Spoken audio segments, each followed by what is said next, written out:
स्वागत है आप सभी को। आज हम लोग जानेंगे परंपरा के मूल्यांकन के बारे में, जो आगामी बोर्ड परीक्षा के लिए अति महत्वपूर्ण प्रश्नों का एक संग्रह है। तो आइए समझते हैं परंपरा के मूल्यांकन के बारे में। तो पाठ हमारा है पाठ 7, परंपरा का मूल्यांकन, और उसी से संबंधित प्रश्नों के बारे में हम आप लोग समझेंगे। तो आइए जानते हैं हमारा पहला क्वेश्चन क्या कह रहा है। तो हमारा पहला क्वेश्चन है, जातीय अस्मिता की दृष्टि के इतिहास का आधार कैसा है।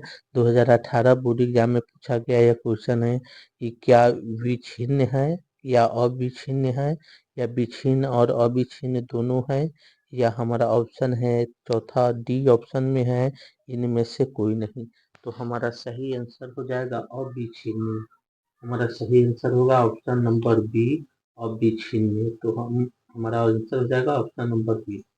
अब आइए हम लोग दूसरा क्वेश्चन की तरफ चलते हैं। हमारा दूसरा क्वेश्चन क्या कह रहा है। तो हमारा दूसरा क्वेश्चन है, साहित्य की परंपरा का पूर्ण ज्ञान किस व्यवस्था में संभव है। 2018 बोर्ड एग्जाम में पूछा गया क्वेश्चन है, सामंतवादी व्यवस्था में, या पूंजीवादी व्यवस्था में, या समाजवादी व्यवस्था में, या ऑप्शन नंबर डी इनमें से सभी, या ऑप्शन नंबर डी इनमें से सभी। तो ये संभव है आपको समाजवादी व्यवस्था में। हमारा ऑप्शन नंबर सी जो है सही हो जाएगा। ऑप्शन नंबर सी हमारा सही आंसर होगा। अब आइए हम लोग तीसरे क्वेश्चन की तरफ चलते हैं। हमारा तीसरा क्वेश्चन क्या कह रहा है। तो हम तीसरे क्वेश्चन की तरफ हम लोग आ गए हैं। हमारा तीसरा क्वेश्चन कह रहा है, हिंदी आलोचना को वैज्ञानिक दृष्टि प्रदान करने का श्रेय किन्हें प्राप्त है। रामविलास शर्मा को प्राप्त है, या नलिन बिलोचन शर्मा को, या अमरकांत जी को, या ऑप्शन नंबर डी यतेंद्र मिश्र को, या यतेंद्र मिश्र को। तो हमारा सही आंसर हो जाएगा option number A, Ramvilas Sharma को यह प्राप्त है। ऑप्शन नंबर ए हमारा सही हो जाएगा। अब आइए हम लोग चौथे क्वेश्चन की तरफ चलते हैं। हमारा चौथा क्वेश्चन क्या कर रहा है। तो हमारा चौथा क्वेश्चन है, हिंदी में जीवनी साहित्य को एक नया आयाम दिया है। यतेंद्र मिश्र दिए हैं, या अमरकांत जी दिए हैं, या रामविलास शर्मा दिए हैं, या ऑप्शन नंबर डी नलिन बिलोचन शर्मा दी है। तो हमारा आंसर हो जाएगा ऑप्शन नंबर सी। आइए हम लोग पांचवें क्वेश्चन की तरफ चलते हैं। हमारा पांचवा क्वेश्चन क्या कह रहा है। तो साहित्य मनुष्य के संपूर्ण जीवन से संबंध है। आर्थिक जीवन के अलावा मनुष्य प्राणी के रूप में अपना जीवन बिताता है। साहित्य में उसकी बहुत सी आदिम भावनाएं प्रतिबिंबित होती है, जो अन्य प्राणी मात्र में नहीं होती है। उपयुक्त गद्यांश किस पाठ का है। तो इसके लिए हमारे पास चार ऑप्शन है कि किस पाठ का है। तो पहला ऑप्शन है अभिनव पाठ का है, या मछली पाठ का है, या शिक्षा और संस्कृति पाठ का है, या परंपरा के मूल्यांकन पाठ का है। तो हमारा आंसर हो जाएगा ऑप्शन नंबर डी, ये परंपरा के मूल्यांकन पाठ का है। अब आ जाइए छठे क्वेश्चन की तरफ हम लोग चलते हैं। हमारा छठा क्वेश्चन क्या कह रहा है। तो विभाजित बंगाल की तुलना में विभाजित पंजाब की तुलना कीजिए। ज्ञात हो जाए कि ये साहित्य की परंपरा का ज्ञान कहाँ ज्यादा है, कहाँ कम, और इस तुलनात्मक ज्ञान का सामाजिक परिणाम क्या होते हैं। उपयुक्त गद्यांश किस पाठ से लिया गया है। तो आइए हम लोग समझते हैं ये किस पाठ का है। श्रम विभाजन और जाति प्रथा पाठ का है, या ऑप्शन नंबर बी है हमारा 20 के दांत। ये 20 नहीं होगा, 20 के दांत होगा। शिक्षा और संस्कृति या परंपरा का मूल्यांकन। तो हमारा आंसर हो जाएगा ऑप्शन नंबर डी। अब आइए हम लोग सातवें क्वेश्चन की तरफ चलते हैं। सातवां क्वेश्चन हमारा क्या कह रहा है। तो सातवां क्वेश्चन है, साहित्य के निर्माण में प्रतिभाशाली मनुष्यों की डैश भूमिका होती है। तो इसमें नगण्य होगा, या निर्णायक होगा, या नकारात्मक होगा, या ऑप्शन नंबर डी इनमें से कोई नहीं होगा। सातवां जो हमारा प्रश्न है उसका आंसर क्या होगा। तो इसका आंसर हो जाएगा आपको निर्णायक। ऑप्शन नंबर बी हमारा सही आंसर हो जाएगा। इसका आंसर होगा निर्णायक। आइए अब हम लोग आठवें क्वेश्चन की तरफ चलते हैं। हमारा आठवां क्वेश्चन का, रामविलास शर्मा के अनुसार भारत की राष्ट्रीय क्षमता का पूर्ण विकास किस व्यवस्था में संभव है। समाजवादी व्यवस्था में, या मिश्रित अर्थव्यवस्था में या पूंजीवादी व्यवस्था में, या हमारा ऑप्शन नंबर डी है मानववादी मानववादी व्यवस्था में।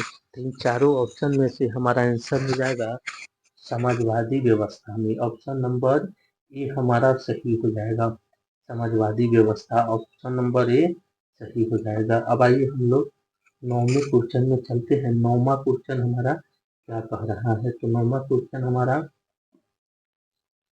नौवां क्वेश्चन क्या कह रहा है? ये नौवें क्वेश्चन पर हम लोग चलते हैं। तो हमारा नौवां क्वेश्चन जो है उस क्वेश्चन को हम लोग समझते हैं। नौवां क्वेश्चन है जो लोग साहित्य में युग परिवर्तन करना चाहते हैं, जो लकीर के फकीर नहीं है, जो रूढ़ियों तौर पर क्रांतिकारी साहित्य रचना चाहते हैं, उनके लिए साहित्य की परंपरा का ज्ञान सबसे ज्यादा आवश्यक है। प्रस्तुत गद्यांश किस पाठ से उद्धृत है? तो इसमें हमारा चार ऑप्शन है। आइए इन ऑप्शनों के माध्यम से सही आंसर को जानते हैं। तो हमारा पहला ऑप्शन है शिक्षा और संस्कृति परंपरा का मूल्यांकन नौबतखानी में इबादत आदि नहीं। तो इसका सही आंसर हो जाएगा ऑप्शन नंबर बी, परंपरा का मूल्यांकन। आइए अब 10वें क्वेश्चन की तरफ हम लोग चलते हैं।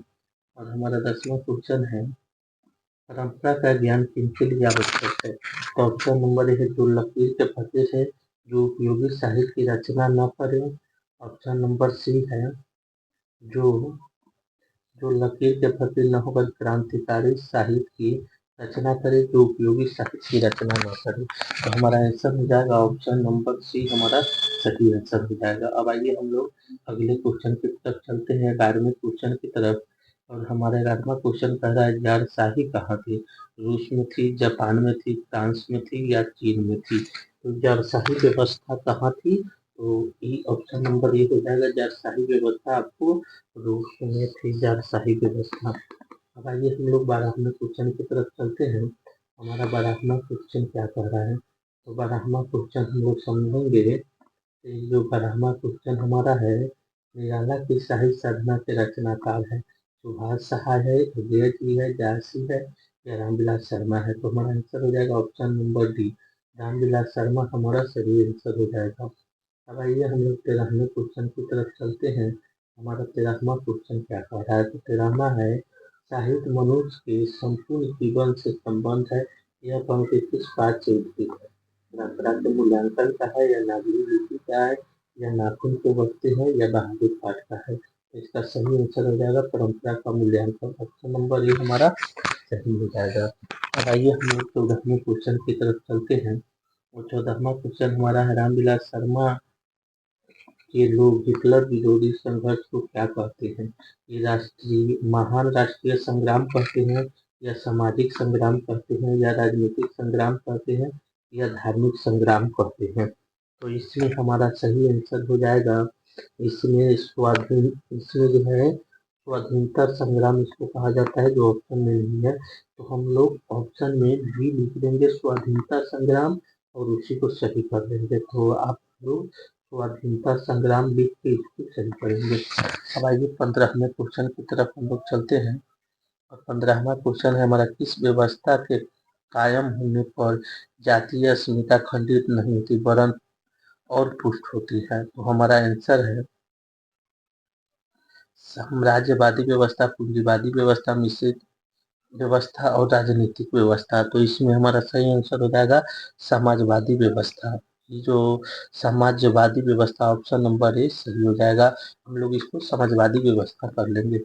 अब आइए 16वां क्वेश्चन की तरफ हम लोग चलते हैं। और 16वां क्वेश्चन हमारा क्या कह रहा है? जातीय अस्मिता से किन दो ग्रंथों को अलग कर दे तो भारतीय साहित्य की आंतरिक एकता टूट जाएगी? वेद और पुराण, रामायण और महाभारत, अर्जुन और यंग इंडिया, रघुवंशम और अभिज्ञान शकुंतलम। तो हमारा आंसर हो जाएगा ऑप्शन नंबर बी, हमारा सही हो जाएगा। अब आइए हम लोग 17वें क्वेश्चन की तरफ चलते हैं। हमारा 17वां क्वेश्चन क्या कह रहा है? तो इस तरह निबंध है, मछली है या परंपरा का मूल्यांकन है या बहादुर पाठ है या भारत माता है या भारत माता है? तो हमारा सही आंसर आपको हो जाएगा option number B, option number B हो जाएगा परंपरा का मूल्यांकन इसका सही आंसर। अब आइए हम लोग आगे चलते हैं। 18वें क्वेश्चन की तरफ। 18वां क्वेश्चन हमारा कह रहा है, किसने किसने सोवियत संघ पर आक्रमण किया था? महारानी विक्टोरिया की थी, या हिटलर, या पुतिन, या लेनिन? तो इसका सही हो जाएगा ऑप्शन नंबर बी, सोवियत रूस पर हिटलर ने आक्रमण किया था। अब आइए हम लोग 19वें क्वेश्चन की तरफ चलते हैं। हमारा 19वां क्वेश्चन क्या कह रहा है? तो हमारा 19वां क्वेश्चन है, यदि मनुष्य परिस्थितियों का नियामक नहीं है तो परिस्थितियां भी मनुष्य की, तो इसका और ऑप्शन है नियामक है, नियामक नहीं है, सुरक्षा नहीं है, आवश्यकता नहीं है। तो जो 19 है हमारा आंसर हो जाएगा नियामक नहीं है, ऑप्शन नंबर बी हमारा सही हो जाएगा। अब आइए हम लोग 20वें क्वेश्चन की तरफ चलते हैं। 20वां क्वेश्चन हमारा क्या कह रहा है? तो 20वां कह रहा है, प्रेमचंद और उनका युग की रचना है, गुनाकर मूली की रचना है, या यतीन्द्र मिश्र की रचना है, या रामविलास शर्मा की रचना है, या अमरकांत जी की रचना है? तो इसका आंसर हो जाएगा option number C, Ramvilas Sharma की रचना है। अब हम लोग 21वें क्वेश्चन की तरफ बढ़ते हैं। 21वां क्वेश्चन हमारा क्या है? भारतीय प्रगतिशील लेखक संघ के महामंत्री रहे, भीमराव अम्बेडकर थे, या रामविलास शर्मा थे, या अमरकांत जी थे, या तेंदुलकर थे? तो हमारा आंसर हो जाएगा option number B, Ramvilas Sharma थे इसके महामंत्री।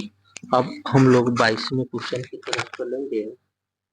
अस्मिता का सही अर्थ है। 22वां क्वेश्चन हमारा क्या कर रहा है? तो 22वां क्वेश्चन हमारा कर रहा है, अस्मिता का सही अर्थ है पहचान, मना करना, एकता, या पर्याप्त?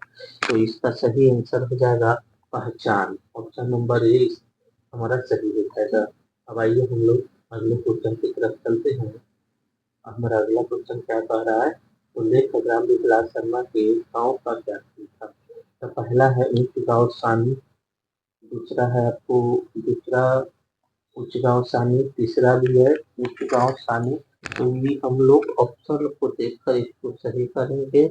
हमारा बी जो ऑप्शन उच्च गाँव सानी सही हो जाएगा, बाकी ऑप्शन को हम लोग किताब पे देखकर सही कर लेंगे। आइए हम लोग अब आगे बढ़ते हैं 24वें क्वेश्चन की तरफ। 24वां क्वेश्चन है, भौतिकवाद का अर्थ भाग्यवाद नहीं है, किस निबंध की पत्ती है? ये नागरी लिपि की है, या परंपरा के मूल्यांकन की है, या श्रम विभाजन और जाति प्रथा के है, या नाखून के वर्ते का है? तो इसका आंसर हो जाएगा ऑप्शन नंबर बी, परंपरा के मूल्यांकन का की वाक्य है। अब आइए हम लोग 25वें क्वेश्चन की तरफ चलते हैं। हमारा 25वां क्वेश्चन क्या कह रहा है? तो कह रहा है, हिंदी आलोचना के महत्वपूर्ण हस्ताक्षर डॉक्टर रामविलास शर्मा का जन्म कब और कहाँ हुआ था? ये 1916 में बदरघाट पटना में हुआ था, या 1912 में उन्नाव उत्तर प्रदेश में हुआ था, या 1900 ऑप्शन नंबर सी में 1925 बलिया उत्तर प्रदेश में हुआ था, या 1941 दुर्ग छत्तीसगढ़ में हुआ था? तो हमारा इन चारों ऑप्शन में हमारा सही आंसर क्या होगा? तो आइए हम लोग सही आंसर जानते हैं। इनका जो जन्म हुआ था, ये हुआ था 1912 ईस्वी में उन्नाव उत्तर प्रदेश, जो गांव है उस गांव साहब। अब आइए हम लोग अगले क्वेश्चन की तरफ चलते हैं।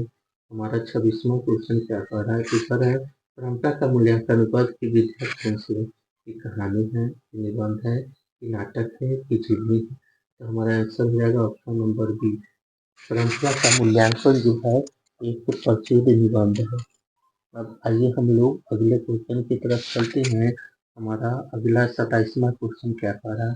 तो 27वां क्वेश्चन का, रामविलास शर्मा का निधन कब हुआ था? 30 मई 2021 में हुआ था, या 30 मई 2021 में, या 30 मई 2002 ईस्वी में, या 30 मई 2023 में? हमारा सही आंसर हो जाएगा ऑप्शन नंबर ए, इनका जो निधन हुआ था 30 मई 1900 ईस्वी में। अब आइए हम लोग 28वें क्वेश्चन की तरफ चलते हैं। लेखक, हमारे जो लेखक है रामविलास शर्मा, कब से कब तक भारतीय प्रगतिशील लेखक संघ के महामंत्री रहे? तो इसमें हमारा हमारे पास चार ऑप्शन है, उन चारों ऑप्शन के माध्यम से हम लोग समझेंगे कि कब से कब तक थे। तो ऑप्शन नंबर 1948 से 1952 तक, 1949 से 1953 तक, या 1950 से 1951 तक, या 1947 से 1952 तक? तो इसमें हमारा जो सही आंसर हो जाएगा वो क्या होगा? तो इसमें हमारा सही आंसर हो जाएगा 1949 से 1953 तक, ऑप्शन नंबर बी हमारा सही हो जाएगा। अब आइए हम लोग 29वें क्वेश्चन की तरफ चलते हैं। 29वां क्वेश्चन कहता है, द्विधात्मक भौतिकवाद मनुष्य की चेतना को आर्थिक संबंधों से प्रभावित मानते हुए उसकी सापेक्ष स्वतंत्रता स्वीकार करता है। यह पंक्ति किस शीर्षक पाठ की है? शिक्षा और संस्कृति की है, या अभिनयों की है, या परंपरा के मूल्यांकन की है, या नौकरशाही में इबादत की है? ऑप्शन नंबर सी, नौबत खाने में इबादत। यहाँ नौबत खाना होगा। आइए अब हम लोग तीसरे क्वेश्चन की तरफ चलते हैं। हमारा तीसरा क्वेश्चन कह रहा है सामाजिक विकास क्रम में सामंतवादी सभ्यता की अपेक्षा किस सभ्यता को अधिक प्रगतिशील माना जाता है? तो इसमें हमारा हो जाएगा ऑप्शन नंबर ए, नस्यवादी व्यवस्था, या ईश्वरवादी व्यवस्था, या पूंजीवादी सभ्यता होगा, या इनमें से कोई नहीं। तो इसमें जो है हमारा सही आंसर हो जाएगा पूंजीवादी सभ्यता। ऑप्शन नंबर सी हमारा सही आंसर हो जाएगा। अब आइए हम लोग एक इक्कीसवें क्वेश्चन की तरफ चलते हैं। हमारा इक्कीसवां क्वेश्चन क्या कह रहा है, इसको हम लोग समझते हैं। मनुष्य और परिस्थितियों का संबंध है। आइए समझते हैं, मनुष्य और परिस्थितियों का संबंध है। 2022 बोर्ड एग्जाम में पूछा गया क्वेश्चन है। इसका सापेक्ष होगा, या मित्रवत होगा, या निरपेक्ष होगा, या द्विधात्मक होगा। तो इसका सही आंसर आपको हो जाएगा ये द्वंद्वात्मक। ये द्विधात्मक नहीं होगा, द्वंद्वात्मक होगा। इसको हम लोग द्वंद्वात्मक करेंगे, इसको हम द्वंद्वात्मक कर लेंगे। द्वंद्वात्मक सही आंसर हो जाएगा ऑप्शन नंबर डी हमारा सही आंसर हो जाएगा। अब आइए हम लोग 32वें क्वेश्चन की तरफ चलते हैं। हमारा 32वां क्वेश्चन है, जारशाही रूस के सोवियत समाज में पढ़े जाने वाले लोग साहित्यकार कौन थे? टोल्स्टॉय थे, या ओलिवर थे, या थॉमस हार्डी थे, या ऑप्शन नंबर डी हमारा वाल्टर स्कॉट थे, या वाल्टर स्कॉट थे। तो हमारा सही आंसर हो जाएगा टॉल्स्टॉय। ऑप्शन नंबर ए जो दिया हुआ है वही हमारा सही आंसर हो जाएगा। ऑप्शन नंबर ए को हम लोग सही करेंगे। अब आइए हम लोग 33वें क्वेश्चन की तरफ चलते हैं। हमारा 33वां क्वेश्चन कह रहा है, 33वां क्वेश्चन, निबंध परंपरा का मूल्यांकन के लेखक 2025 में पूछा गया अमरकांत जी, रामविलास शर्मा है, या नलिनी भूषण शर्मा, या यतीन्द्र मिश्र। तो इसका आंसर हो जाएगा option number B, Ramvilas Sharma इसका सही आंसर हो जाएगा। अब आइए हम लोग 34वें क्वेश्चन की तरफ चलते हैं। हमारा 34वां क्वेश्चन है, बड़े भाई किस लेखक की रचना है? 2023 में पूछा गया क्वेश्चन। विष्णु महाराज के है, या तेंदु मिश्र का है, या रामविलास शर्मा के है, या महात्मा गांधी के है? तो हमारा सही आंसर हो जाएगा ऑप्शन नंबर सी, की जो रचना है ये रामविलास शर्मा की है। बड़े भाई रामविलास शर्मा की रचना है। अब आइए हम लोग 35वें क्वेश्चन की तरफ चलते हैं। 35वां क्वेश्चन हमारा क्या कह रहा है? तो 35वां क्वेश्चन कह रहा है, निम्नलिखित में से कौन हिंदी आलोचना के महत्वपूर्ण हस्ताक्षर थे? 2023 में पूछा गया क्वेश्चन है। तो हमारा ऑप्शन है भीमराव अम्बेडकर, बिरजू महाराज, मैक्स मुलर, रामविलास शर्मा। तो हमारा आंसर हो जाएगा option number D, Ramvilas Sharma इसके सही आंसर हो जाएंगे। अब आइए हम लोग 36वें क्वेश्चन की तरफ चलते हैं। हमारा 36वां क्वेश्चन ज़्यादा, एथेंस किस महाद्वीप में है? 2023 में पूछा गया क्वेश्चन है। एशिया में है, या अफ्रीका में है, या ऑस्ट्रेलिया में है, या यूरोप में है? एथेंस जो है इन चारों में से किस महाद्वीप में है? तो हम लोग जानेंगे ये जो है यूरोप महादेश में है। Option number D. अब आइए हम लोग 37वें क्वेश्चन की तरफ चलते हैं। हमारा 37वां क्वेश्चन कर कौन मनुष्य के संपूर्ण जीवन से संबंध है? तो धन है, या साहित्य है, या ईश्वर है, या ऑप्शन नंबर डी अपव्यय है, या अपव्यय है। इन चारों में से हमारा आंसर कौन होगा? तो इसका सही आंसर हो जाएगा साहित्य।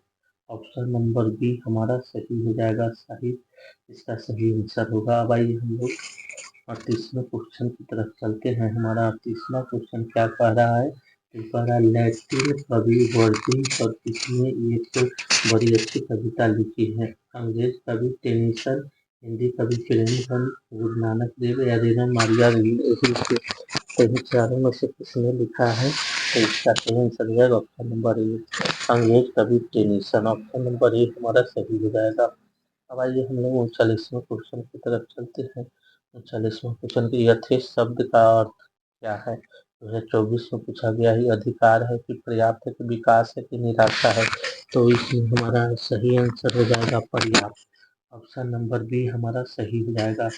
अब आइए हम लोग 40वें क्वेश्चन की तरफ चलते हैं।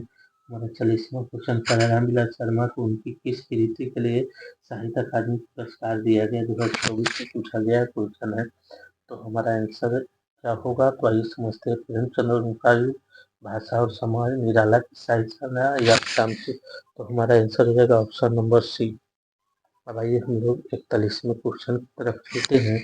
41वें क्वेश्चन एक भाषा बोले वाली जाति की तरह अनेक भाषाएं बोलने वाले राष्ट्र की भी अस्मिता होती है। यह शीर्षक पाठ लिखन की 2025 में भारत साहित्य ऐतिहासिक नाटक समझते हैं, नागरी लिपि है या परंपरा के मूल्यांकन या परंपरा का मूल्यांकन का। तो हमारा आंसर हो जाएगा ऑप्शन नंबर बी सही हो जाएगा। अब आइए आगे हम लोग चलते हैं अगले क्वेश्चन की तरफ। आदि का क्या अर्थ है? हमारा अगला क्वेश्चन है आदि का क्या अर्थ है? तो इस आदि का क्या अर्थ 2025 में पूछा गया क्वेश्चन है। नया होगा या अति प्राचीन होगा या पर्याप्त होगा या अपर्याप्त होगा। तो हमारा सही आंसर हो जाएगा इसका ऑप्शन नंबर बी। हमारा ऑप्शन नंबर बी सही हो जाएगा, अति प्राचीन। अब आइए हम लोग 43वें क्वेश्चन की तरफ चलते हैं। हमारा 43वां क्वेश्चन कर है, यदि मनुष्य परिस्थितियों का नियामक नहीं है तो परिस्थितियां भी मनुष्य के नियामक नहीं हुई है, किस लेखक का है? तो हमारा अच्छा ऑप्शन जो है ये हजारी प्रसाद द्विवेदी का है या गुणाकर मूल्य का या रामविलास शर्मा का या मैथमंडल का। तो हमारा आंसर हो जाएगा ऑप्शन नंबर सी हमारा सही हो जाएगा। अब आइए हमारा जो परंपरा के मूल्यांकन पाठ का महत्वपूर्ण ऑब्जेक्टिव संग्रह था, तो